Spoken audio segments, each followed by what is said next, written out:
ہمارے معاشرے میں اگر عورت شوہر کا دل جیت لے تو پہلا الزام جادو کروانے کا لگتا ہے۔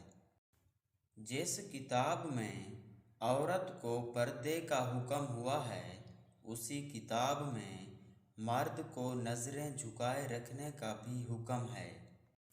ہم اس معاشرے میں رہتے ہیں جہاں مرد زنا کر کے بھی پاک رہتے ہیں اور عورت ذات کسی سے بات بھی کر لے تو وہ بد کردار ہو جاتی ہے۔ عورت کی صرف ایک چیز ہی مرد کے دماغ پر مکمل طور پر حاوی رہتی ہے اور وہ ہے اس کا جسم۔ سر پر دوپٹہ رکھنے سے عورت اللہ کے سائے میں رہتی ہے۔ اپنی آنکھوں کو سنبھال کر رکھیے اے ابن آدم، گھر سے نکلی ہوئی ہر مجبور بیٹی بے حیا نہیں ہوتی۔